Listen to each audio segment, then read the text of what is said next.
한번 따라해 보겠습니다. 그리스도 안에서 견고해져 가는 교회, 바인교회. 할렐루야. 아멘. 아멘. 오늘 말씀 보겠습니다. 여호수아서 2장 1절부터 15절까지 말씀 함께 보겠습니다. 참, 그리고 그 강수영 장로님, 죄송해요, 잊어버렸는데 좀 전에 아침에 예배드리기 전에 전화가 왔습니다. 그래서 발목 있는데 통풍이 또 오셨대요. 그래서 오늘 이렇게 나오려고 하셨는데 못 나온다고. 그래서 강수영 장로님하고 권사님 위해서도 기도해 주시고요. 교회에 나오시는 거 굉장히 나오고 싶어 하시는데 이렇게 못 나오시는 그런 상황들, 환경들이 있습니다. 그런 것들이 잘 좀 해결되어져서 함께 예배 드릴 수 있도록 그렇게 기도해 주시면 좋을 것 같습니다. 여호수아서 2장 1절부터 15절 말씀 우리 한 절씩 교독하겠습니다. 눈의 아들 여호수아가 시팀에서 두 사람을 정탐꾼으로 보내며 이르되 가서 그 땅과 여리고를 엿보라 하매 그들이 가서 라합이라 하는 기생의 집에 들어가 거기서 유숙하더니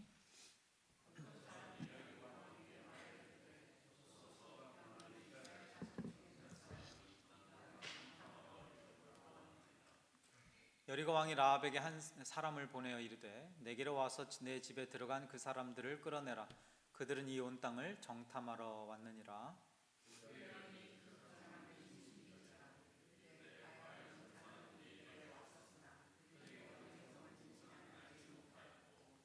그 사람들이 어두워 성문을 닫을 때쯤 되어 나갔으니 어디로 갔는지 내가 알지 못하나 급히 따라가라. 그리하면 그들을 따라 잡으리라 하였으나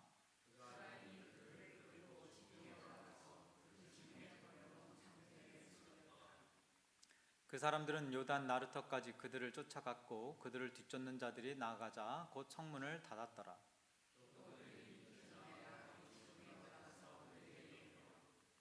말하되 여호와께서 이 땅을 너희에게 주신 줄을 내가 아노라. 우리가 너희를 심히 두려워하고 이 땅 주민들이 다 너희 앞에서 간담이 녹나니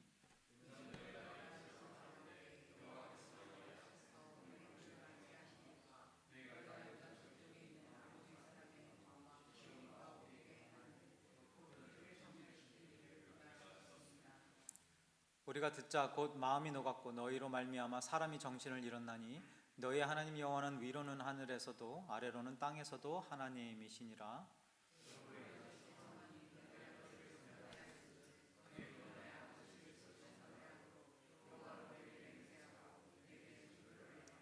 그리고 나의 부모와 나의 남녀 형제와 그들에게 속한 모든 사람을 살려주어 우리 목숨을 죽음에서 건져내라.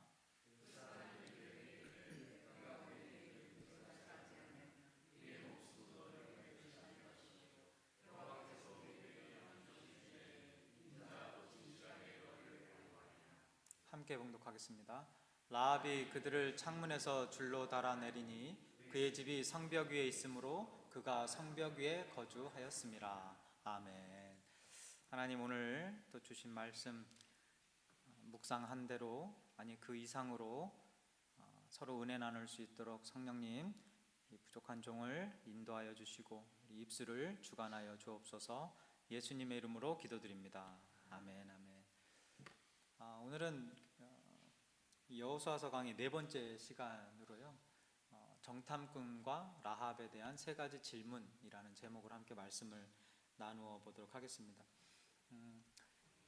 이 가나안 정복 사건에서 그 전쟁에서 가장 처음 전쟁을 치러야 했던 여리고성에 정탐꾼 2명이 파송이 되고 그리고 라합이 그곳에서 정탐꾼을 돕는 그런 유명한 스토리가 담겨진 내용입니다. 여리고성에 도착한 2명의 정탐꾼이 기생 라합의 집에 머물게 되고요. 그리고 본문 2절에 보면 누군가가 여리고의 왕에게 정탐꾼이 침입했다는 사실을 전하게 됩니다. 그래서 그 보고를 들은 왕이 그 정탐꾼들을 잡으려고 라합의 집으로 보내져요. 그 병사들이 정탐꾼을 잡으려고 하는데 라합이 협조를 안 합니다. 라합이 거짓말을 해요. 그래서 그러니까 여리고성 왕, 자기의 왕의 말을 듣지 않고 정탐꾼들을 도와주면서 정탐꾼들이 도망갈 수 있도록 돕습니다. 그리고서 결국에는 라합과 라합의 아버지, 어머니, 부모 형제 그리고 소유와 모든 친척들이 다 구원받는 그 내용이 오늘 본문의 내용이에요.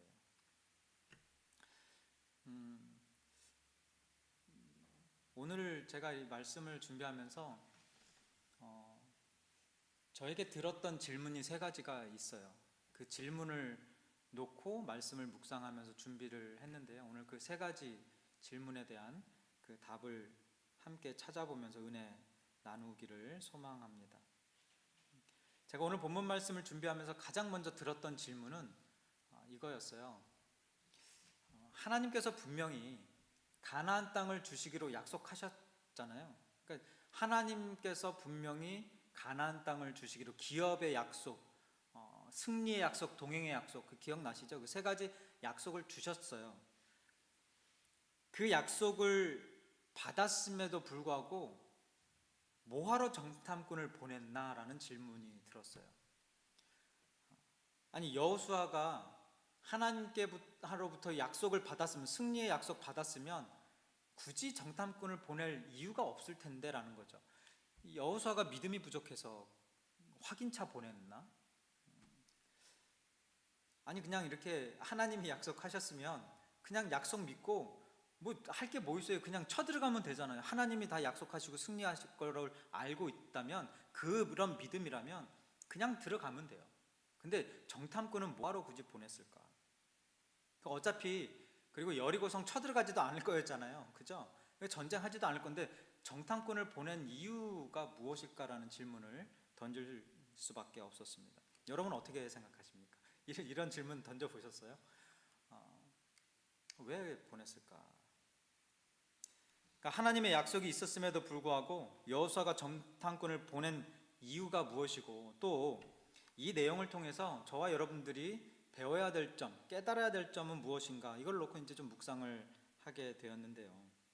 먼저 여호수아가 정탐꾼을 보낸 것은 하나님의 약속을 의심해서가 아니고요.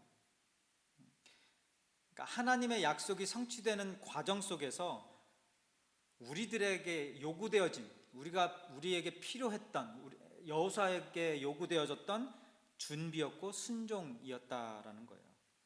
하나님의 약속을 믿었기에 더 철저하게 준비할 수 있었고 더 열심히 순종할 수 있었다라는 겁니다. 하나님께서 전쟁 승리를 약속하셨다는 말이 전쟁 준비를 하지 않아도 된다거나 전쟁에 참여하지 않아도 된다는 말이 아니다라는 거예요. 여러분, 어부에게 만선을 약속하셨다고 해서 어부가 그물을 던지지 않는다면, 또 농부에게 풍년을 약속하셨다고 해서 농부가 씨를 뿌리지 않는다면 그게 좋은 믿음이라고 볼 수 있겠습니까? 아니죠.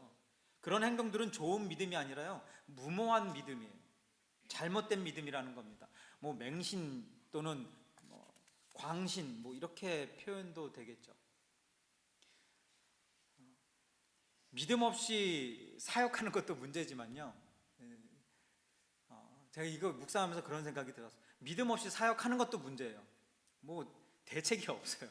그러니까 하나님에 대한 믿음 없이 사역하는 것도 문제지만, 이렇게 잘못된 믿음을 가지고 있는 것 또한 문제예요. 이렇게 보면 이렇게 사역을 이렇게 해 나가잖아요. 여러분들도 아시겠지만, 경험도 하셨겠지만, 맥 빠지게 하는 사람들이 있어요. 맥 빠지게 하는 목사들, 맥 빠지게 하는 성도들 있어요. 있습니까? 그러니까 뭔가 하려고 하는데, 하나님의 믿음으로 나가려고 하는데, 여리고성 쳐들어가자고 하는데, 하지 마요. 그거 뭐하러요? 그거 어려워요. 힘들어요. 말도 안 되는 거예요. 이렇게 맥 빠지게 하는 성도들이 있어요. 그런 사역자들도 있고. 근데 하나님을 정말 믿으면, 왜 그런 사람들 있잖아요. 맥박을 뛰게 하는 사람들. 이렇게 경험 못 해보셨나요? 여호수아가 우리 조금 천천히, 좀 아직 가면 안 되지 않을까? 좀 그렇게 해도 옆에서 막 이렇게 부추겨주는 사람. 아니에요. 하나님의 약속이 있었잖아요. 하나님 믿지 않습니까? 나가시죠. 가시죠. 한번 해보겠습니다. 막 이렇게 맥박을 뛰게 하는 사람, 열정을, 이런 사람들이 있어요. 이런 건 좋지만 다시 본문으로 돌아오면 정말 무모한 그런 믿음을 가진 사람들이 있어요. 자신이나 자녀들이 병에 걸렸는데도요, 하나님께서 치료해 주실 것이라고 약속하셨다고 병원에 안 가는 사람들 있잖아요. 다 그런 사람들이, 무모한 사람들. 아니, 하나님께서 의사를 통해, 약을 통해 치료해 주실 거라는 생각은 왜 안 하는지 몰라요. 그냥 무조건 그냥 맹신, 무모한 신앙이에요. 하나님의 약속이 있었다고 해서 정탐꾼을 보내거나 양식을 준비하거나 무기를 준비하거나 나팔을 준비하거나 이런 것들을 준비 안 하는 거, 이거 잘못된 거라는 거예요. 예수님께서도 그냥 치유 사역하실 때 그냥 말로도 치유하셨지만 또 이 창조물들을 사용하신 거 있잖아요. 그죠? 실로한 물을 사용하셨고 침을 사용하셨고 흙을 사용하셨어요. 진흙을. 그렇게 치유하셨단 말이에요. 그런 게 믿음이라는 거예요. 구원해 주셨으니까 나는 아무것도 안 해도 돼. 구원 받았으니까 그냥 내가 원하는 대로 살다가 가면 돼요. 이거 무모하고 안타까운 믿음이라는 겁니다. 여러분, 언약 백성이 되기 위해 순종하는 것이 아니라 언약 백성이 되었기 때문에 순종하는 거잖아요. 제가 자주 말씀드리지만 구원받기 위해 순종하는 것이 아니라 구원받았기에, 구원의 약속이 있기에 순종하게 되는 거라는 거예요. 여리고성 함락 승리 약속이 있었기에 더 열심히 철저하게 준비하며 나아갈 수 있었던, 담대하고 강하게 준비할 수 있었던 것이 그게 믿음의 모습이었다라는 거예요. 그래서 정탐꾼을 보낸 여호수아의 그 모습이 믿음이 없어서가 아니었다라는 거죠. 정말 믿었기 때문에 더 열심으로 더 철저하게 준비할 수 있었다라는 것입니다.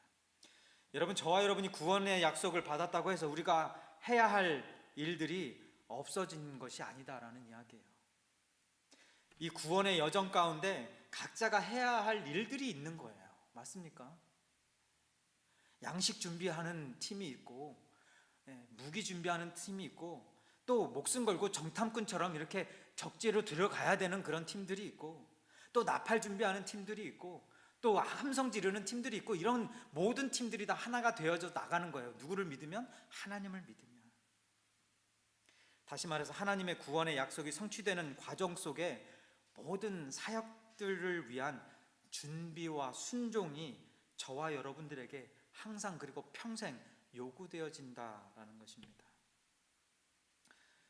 하나님께서 지금 나에게, 이 순간 나에게 맡겨주신 일이 무언가, 그리고 맡겨주신 일 열심히 최선을 다해 나는 잘 감당하고 살아가고 있는가? 여러분, 이것 하나만 깨닫고 순종해도 큰 축복인 줄 믿습니다. 이게 첫 번째 질문이었어요. 그 질문에 대한 답이 이거였습니다. 그리고 두 번째 질문은, 아마 여러분도 이 질문은 해보셨을 거예요. 왜 하필 기생의 집이었는가? 라는 거죠. 다른 데 다 놔두고 왜 하필 기생의 집이었는가? 분명히 기생은 하나님의 백성들이라면 멀리해야 할 부정한 사람입니다. 성경 여러 곳에서도 간음한, 창녀에 대한, 기생에 대한 이런 하나님이 싫어하고 하나님이 거부하는 그런 부적절한 상태의 사람들이 계속해서 나와요. 그런데 왜 정탐꾼들은 굳이 기생의 집, 라합의 집에 들어갔어야 한 것일까? 그 이유를 한 세 가지 정도로만 정리를 해서 또 잠깐 나누도록 하겠습니다. 정탐꾼이 기생 라합의 집을 선택했던 첫 번째 이유는요, 신분을 숨기기 위해서였을 거예요. 고대 사회에서 이 기생의 집이 그냥 기생의 집으로만 사용되어졌던 것이 아니라 이방인들이나 또 방문객 또는 여행객들이 사용하던 여관과 같은 공공장소로도 쓰여졌다고 합니다. 그래서 일부 학자들은요, 기생 라합을 여관을 겸한 호스트 또는 손님을 받는 여인, 이렇게 해석하기도 했다고 해요. 제가 이거를 쭉 보면서 한번 좀 말씀을 다시 쭉 봤는데요. 여러분, 라합에게 가족이 있었습니까? 없었습니까? 있었죠. 13절 먼저 좀 보겠습니다. 나의 부모, 라합의 부모와 나의 남녀 형제와 그들에게 속한 모든 사람을 살려주어 우리 목숨을 죽음에서 건져내라. 여기 지금 여리고성 함락 전에 지금 라합의 이야기인데 여기서 가족들이 언급이 되어져요. 그리고 여리고성이 함락되어진 후에, 그때 함락되어지고 그때도 이런 기록이 있습니다. 6장 17절인데요. 이 성과 그 가운데 있는 모든 것은 여호와께 온전히 바치되 기생 라합과 그 집에 동거하는 자. 그러니까 기생 라합과 같이 살았던 사람들이 있었다라는 거예요. 그러면서 23절에 정탐한 젊은이들이 들어가서 라합과 그의 부모와 그의 형제와 그에게 속한 모든 것을 이끌어내고 또 그의 친척도 다 이끌어내어 그들을 이스라엘의 진영 밖에 두고. 그러니까 라합이 여리고성에 혼자 살았던 것이 아니라 부모와 남녀 형제 그리고 많은 친족들이 있었다라는 거예요. 그리고 라합의 집에는 라합의 집에서도 혼자만 살았던 것이 아니라 17절에 기생 라합과 그 집에 동거하는 자, 그러니까 최소한 부모 또는 남녀 형제 또는 부모와 남녀 형제 이렇게 다 같이 살았다라는 거예요. 이런 온 가족이 다 함께 사는 곳에서 몸 파는 일을 했다? 이게 일단은 말이 안 되기도 하지 않습니까? 그죠? 그러니까 라합의 집이 단순히 기생의 집이 아니라 여러 사람들이 사용하는 여관이었을 가능성도 배제할 수는 없다라는 거예요. 굳이 성경에서 기생이라고 했는데 라합을 기생이 아니었다 뭐 이렇게까지 주장하고 싶지는 않아요. 그럴 필요가 없어요. 하나님께서 뭐 기생, 뭐 창녀, 뭐 그뿐 아니라 죄인들, 뭐 배신자들, 뭐 악한 자들 다 사용하시고 구원하셨기 때문에 그런 것까지는 할 필요는 없지만 최소한 라합의 집이, 그러니까 이거 아마 어떤 분은 이런 설교 들어보셨을 거예요. 그 잘못된 설교 내용인데요. 정탐꾼들이 기생 라합의 집에 들어가서 묵었을 때 기생 라합과 그런 성적 관계를 했을 것이다. 뭐 이런 이야기들도 이렇게 해요. 그러니까 그거는 잘못된 거예요. 그래서 나중에 라합과 결혼하게 된 그 남자가 그 정탐꾼 2명 중에 한 명이었을 거예요. 뭐 이런 이야기를 하기도 해요. 그래서 보아스가 나중에 태어나는데, 근데 그렇게 보지 않았으면 하는 바람에서 이거 말씀을 드리는 건데요. 라합의 집이, 그러니까 여러 사람, 부모 또 형제들이 같이 살고 있었던 것을 감안해서 볼 때에 여러 사람들이 공공장소로 사용했던 그런 여관일 가능성도 배제할 수 없다. 그래서 정탐꾼들이 그곳을 선택한 것이죠. 자기의 신분을 감추려고. 물론 나중에 금방 들통이 나기는 했지만 정탐꾼들이 기생 라합의 집을 선택했던 첫 번째 이유는 신분을 숨기고자 했던 것일 가능성도 있다. 두 번째로 정탐꾼이 기생 라합의 집을 선택했던 이유는요, 라합의 집 위치가 너무 좋았기 때문이에요. 정탐꾼들이 가 있기에는 너무 좋았던 곳입니다. 여러분, 기생 라합의 집이 어디에 위치해 있는지 혹시 아시나요? 15절 함께 봉독하겠습니다. 함께 봉독합니다. 라합이 그들을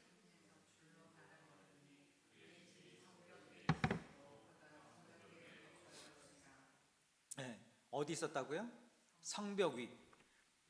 그러니까 위급한 상황에서 언제든지 탈출하거나 도망치기 아주 적절한 장소가 바로 라합의 집이었다라는 거예요.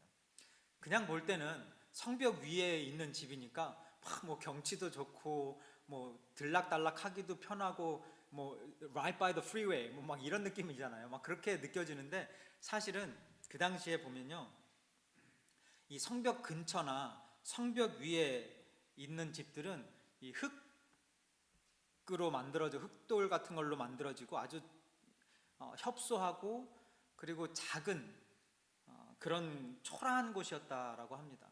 그러니까 빈민층들이 살고 있었던, 가난하거나 천민계층들이 살았던 곳이 성벽 근처 또는 성벽 위예요.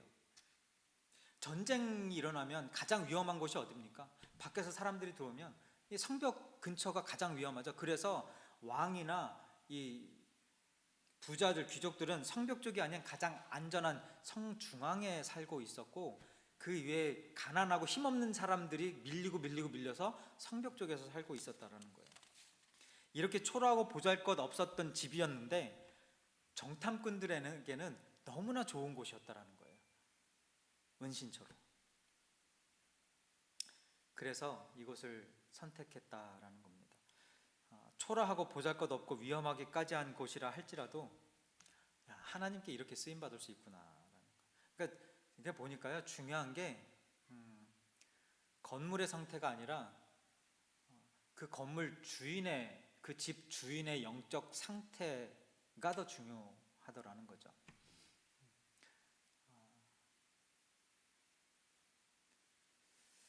자, 세 번째 이유로 넘어가겠습니다. 정탐꾼이 기생 라합의 집을 선택한 세 번째 이유는요, 이거는 약간 이제 하나님의 입장에서 바라봐야지만이 가능한 해석이에요. 하나님의 구속사적 계획을 성취하기 위한 하나님의 인도하심이 있었기 때문이다. 이거 하나님의 전적인 인도하심, 하나님의 섭리, 계획, 이런 것들에 대해서 인정하지 못하고 믿지 못하면 나올 수 없는 그런 결론이 되어지는 거죠. 여러분, 라합이라는 이름이 신약에서도 언급이 되어져요. 기생 라합이었는데 그 기생 라합이 신약에서도 여러 번 언급이 되어져요. 3번 언급이 되어집니다. 믿음을 포커스로 둔, 믿음에 대해서 강조하기 위해 쓰여진 믿음장, 히브리서 11장에서도 라합이 등장을 하고요. 그리고 행함을 포커스로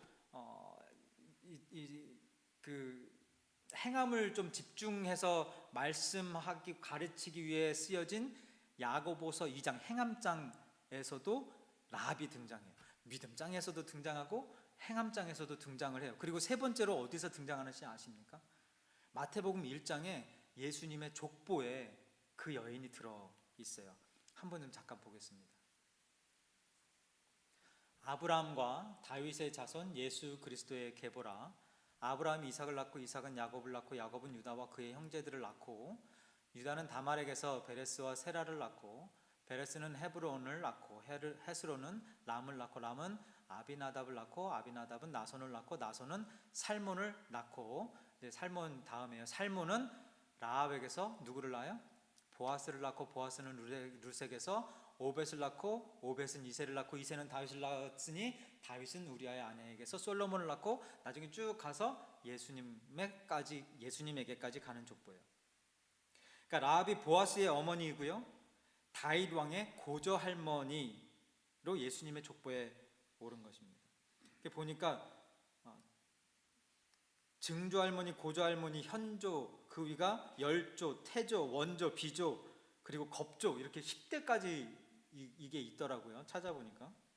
어쨌든 지금 라합이 누구의 족보에 올라왔다고요? 예수님의 족보에 올라왔어요. 다윗의 증조 할머니, 고조 할머니로 올라와 있는 거예요. 기생이었고 천민으로 살았던, 천민들이 사는 이 빈민 지역에 온 가족들과 함께 살고 있었던 그런 라합이요.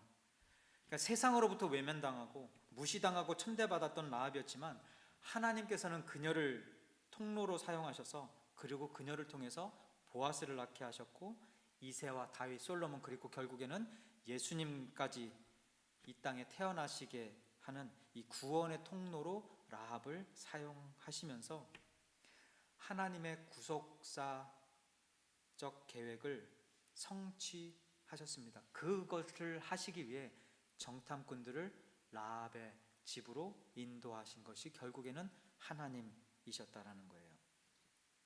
여러분, 본문에 기록된 라합은요, 부정한 여인이었어요.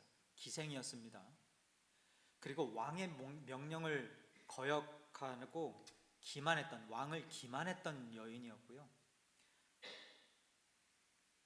그리고 군병들에게 거짓말과 거짓 증언과 말의 기교를 부려서 군사들을 따돌린 여인이었어요. 자, 기생이었고 기만했고 기교를 부렸던 여인, 이 세 가지 단어가 라합을 설명하게, 라합을 소개하기에 아주 적절한 그런 부정적인 단어들이 아주 적절한 여인이 바로 라합이었다라는 거예요. 그럼에도 불구하고 하나님께서는 그녀의 그런 점들을 사용하셔서 하나님의 그 구원 계획을 성취하고 계셨다라는 겁니다. 이게 세 번째 이유예요. 자, 제가 드렸던 두 가지 질문에 대한 답을 지금까지 보았는데요. 첫 번째 질문 무엇이었습니까? 하나님의 약속을 받았음에도 불구하고 정탐꾼을 꼭 굳이 보냈어야 했는가라는 질문과, 그리고 두 번째 질문은 왜 기생 라합의 집이었는가, 이 질문을, 두 가지 질문을 놓고 말씀을 준비했고요. 이제 마지막 세 번째 질문에 대한 답을 라합의 신앙 고백을 통해서 좀 찾아볼 텐데요. 라합에게 있어서 하나님은 어떤 하나님이셨는가? 그러니까 라합에게 있어서 도대체 하나님은 어떤 하나님이셨길래 하나님의 무엇을 믿었기에 목숨까지 걸면서 왕의 명령을 거부하면서 그 기만과 그런 죄악된 행동들을 하면서까지 정탐꾼들을 도왔을까? 오늘 본문 10절부터 13절까지가 이제 라합의 신앙 고백과 같은 내용인데요. 그거 좀 잠깐 보겠습니다. 먼저 라합에게 있어서 하나님은 전능의 하나님이셨습니다. 10절 보겠습니다. 이는 너희가 애굽에서 나올 때에 여호와께서 너희 앞에서 홍해 물을 마르게 하신 일과 너희가 요단 저쪽에 있는 아모리 사람의 두 왕 시온과 옥에게 행한 일 곧 그들을 전멸시킨 일을 우리가 들었습니다. 여러분 이 말씀 지금 그 라합이 신앙 고백하고 있는 이 내용들을 들으시면서 나도 이런 하나님을 나도 믿고 있나? 이거 한번 좀 잘 묵상하시면서 들으시면 좋을 것 같아요. 그러니까 전능의 하나님을 지금 고백하고 있는 거예요. 라합이 홍해물을 마르게 하신 하나님, 애굽의 통치로부터 자유케 하신 하나님이시죠. 아모리 왕 시온과 옥을 전멸하신 하나님, 그러니까 악의 세력을 심판하시는 전능의 하나님, 그 하나님을 믿고 있었던 것이 라합이었습니다. 그리고 두 번째로 라합에게 있어서 하나님은요 통치의 하나님이셨어요. 11절에 보니까 우리가 듣자고 마음이 녹았고 너희로 말미암아 사람이 정신을 잃었나니 너희의 하나님 여호와는 위로는 하늘에서도 아래로는 땅에서도 하나님이시로다. 하나님 한 분만, 그러니까 하늘에서도 하나님만이 왕이시고 땅에서도 하나님 한 분만이 왕이시다. 하나님의 이 통치하시는 하나님이시다라는 이야기예요. 그 위에 다른 어떤 신도, 그 이외에 다른 어떤 왕도 존재하지 않는다. 하늘 위에서나 땅 아래에서도 하나님 한 분뿐이시다. 이거 고백하는, 그러니까 통치의 하나님을 믿고 있었습니다. 그게 라합의 신앙이었어요. 그리고 세 번째로 라합에게 있어서 하나님은 구원의 하나님이셨습니다. 12절과 13절입니다. 그러므로 이제 청하노니 내가 너희를 선대하였은즉 너희도 내 아버지의 집을 선대하도록 여호와로 내게 맹세하고 내게 증표를 내라. 그리고 나의 부모와 나의 남녀 형제와 그들에게 속한 모든 사람들을 살려주어 우리 목숨을 어디에서요? 죽음에서 건져내라. 라합에게 하나님은 그녀와 그녀의 모든 가족을 살리는 구원의 하나님이셨습니다. 자, 전능의 하나님, 우리에게 승리를 약속하시고 승리하시는 전능의 하나님. 여러분 삶 가운데에 하나님에 대한 이런 전능의 하나님에 대한 고백들이 있으십니까? 통치 하나님, 어디에서나 나를 다스리고 우리 이 땅을 다스리고 이 세상을 다스리시는, 만물을 다스리시는 나의 하나님이시다라는 그 통치 하나님에 대한 신앙 고백과 정말로 이 세상을 다스리시고 나의 삶까지도 다스리시고 통치하시는 그 하나님을 믿는 그 믿음의 신앙, 그 신앙 고백, 그리고 그 신앙 고백과 맞물리는 신앙 생활, 순종의 삶, 이런 모습들이 있으시냐는 질문인 거죠. 목숨을 걸고 정탐꾼을 도울 수 있는 그런 믿음, 신앙 말하는 거예요. 그리고 구원의 하나님, 나를 구원하시는 하나님. 그러니까 저는 예수님을 믿습니다. 저는 살아계신 하나님의 살아계심을 믿습니다. 저는 예수 그리스도를 나의 구주로 고백합니다. 저는 그리스도입니다 라는 신앙 고백은, 이런 고백을 한다는 것은 결국에 이 전능의 하나님, 통치의 하나님, 구원의 하나님을 믿습니다라는 그 고백과 동일한 질문이라는 거죠. 그 질문, 그 고백, 신앙 고백에는 뭐가 항상 따라요? 실천의 열매들이 따르는 거예요. 순종의 열매들이 따르는 거예요. 희생의 열매들이 따를 수밖에 없는 거예요. 그거는 저도 싫고 저도 부인하고 싶고 저도 거부하고 싶은 현실이에요. 사실이고 진리예요. 안 하고 싶다라는 거예요. 제가 며칠 전에 캘리포니아 신학대에 가서 그 설교를 부탁을 받아서 가서 설교하면서 제가 그랬어요. 목회 현장에 순종하는 거, 하나님의 말씀에 순종하며 사는 그런 것들 부담 안 하고 싶은 거죠. 그냥 왜 구원하셨으면 빨리 하늘에 보내주시지. 그렇지 않습니까? 구원하셨으면 빨리 하늘나라로 보내주시면 얼마나 좋아요. 이런 고통 안 받아도 되고. 할렐루야. 좀 더 살고 싶어. 남편 올 때 오고 애 낳고 손자까지 볼 때까지만 살아. 모르겠어요. 저는 그냥, 물론 우리 아이들도 사랑스럽고 다 좋은데, 그냥 저 구원하셨을 때 바로 데려가셨으면 좋았지 않을까. 아니, 지금 그냥 좀 더 살아야 되나? 지금 그냥 데려가셨으면 얼마나 편하잖아요. 아니, 하나님과 함께 있는데 뭐 미련이 있고 뭐 아쉬움이 남아요. 그냥 빨리 가면 되지. 근데 굳이 이 땅에 내려놓으셨단 말이에요. 굳이 오늘도 또 눈 뜨고 숨쉬게 하셨단 말이에요. 뭐 나이 이렇게 이렇게 나이 많이 먹으면 눈 떠도 와이프한테 맞는다면서요. 뭐 아직 경험해보지 못해서 모르겠는데, 그냥 굳이 여기서 막 씨름하고 살 이유가 없는데, 그런 이야기들을 하면서 결국에는 그거잖아요. 세상의 빛과 소금의 역할 감당하게 하시려고. 그러니까 이 라합을 통해 하신 그 구원 사역의 그 하나님의 그 구속사적 계획의 성취, 그거 저와 여러분 통해서 이루시려고 지금 여기 놓으신 거 아니에요? 그러니까 항상 요구되어진, 저와 여러분들의 삶 가운데 요구되어지는 게 다 그런 거예요. 순종이고 희생이고, 목숨 걸고 나가서 싸우는 거고, 전도하는 거고, 복음 전파하는 거고, 영혼 구원 위해서 어떻게든 이리 욕을 먹고 저리 욕을 먹고, 이리 오해받고 저리 오해받든 뭐 상관없이 그냥 가서 그냥 하는 거예요. 그냥 이렇게 쭉 가는 거. 어쩔 수 없어. 그럼에도 불구하고가 아니라, 예수 그리스도를 믿는다라는 거, 전능의 하나님, 통치의 하나님, 구원의 하나님을 믿는다라는 것이 그냥 신앙 고백 말로만 끝나는 것이 아니라 이렇게 행함의 실천의 그 열매까지 동반되어지는, 그것이 신앙생활이고 그게 성도의 삶의 모습이라는 거예요. 제가 이렇게 이제 말씀 정리할 텐데요. 제가 이렇게 말씀을 마무리하는 단계에서 제가 라합의 이 믿음을 쭉 보면서 글쎄 모르겠습니다. 저한테는 좀 깜짝 놀랐던 거예요. 그러니까 라합이 이렇게 목숨 걸고 정탐꾼들을 도우면서 신앙 고백을 한 그 하나님은 전능의 하나님, 통치 하나님, 구원의 하나님이시다라고 막 고백한 그 믿음이 어디서 났나 봤더니 그냥 들음에서 났어요. 들음에서. 전 여기에 굉장히 큰 도전을 받았습니다.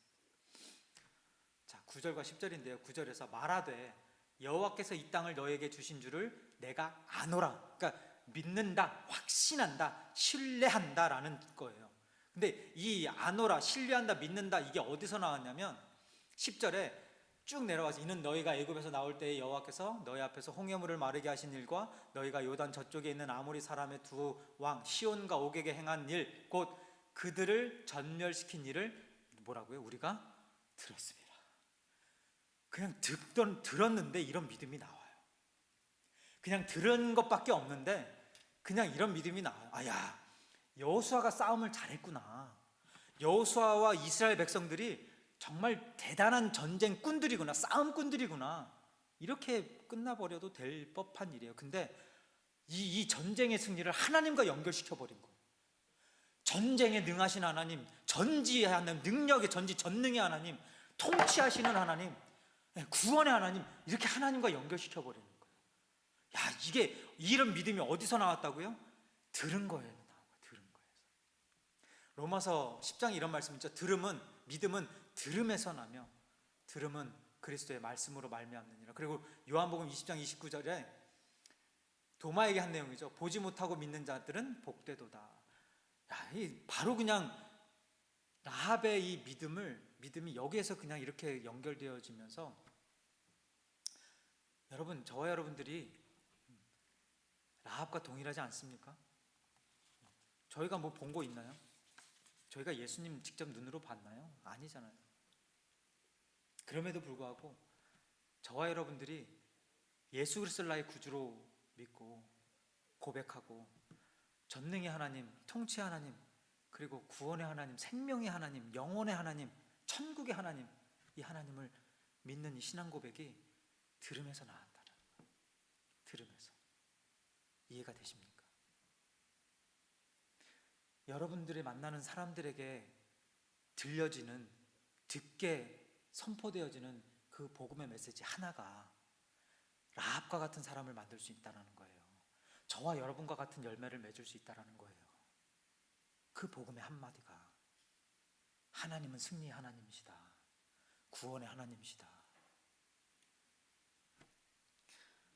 하나님에 대해 들은 것만으로 그녀의 마음 한가운데 굳게 자리 잡았던 라합의 이 믿음이 자신의 왕의 명령을 거역하면서 목숨을 담보 삼아 정탐꾼들을 도울 수 있었던 거고요.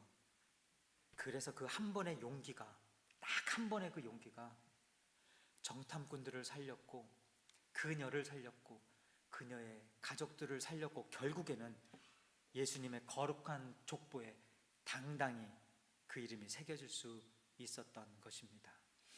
그 믿음이 저와 여러분들을 살렸고 저희 가정을 살리고 저와 여러분이 생명책 예수 그리스도의 족보에 올라올 수 있었던 그 하나님의 인도하심과 그 은혜 나누고 누리고 전하며 살게 되는 바인교회 저와 여러분 되시기를 주님의 이름으로 축원드립니다.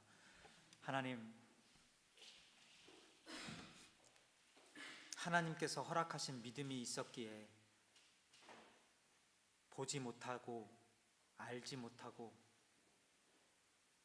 깨닫지 못하는 상황 속에서도 그 복음의 메시지, 생명의 말씀, 구원의 기쁨, 좋은 소식 그 듣고 예수 그리스도의 그 이름 듣고 오늘도 하나님 앞에 순종으로 희생으로 나아옵니다. 하나님, 우리의 발걸음을 축복하시고 우리의 삶에서의 모든 희생과 모든 사역의 순종의 모습들이 하나님이 보시기에 합당하고 아름다운 모습들로 귀한 열매, 거룩한 열매, 생명의 열매 많이 맺는 귀하고 복된 우리 모두 되게 하여 주옵소서.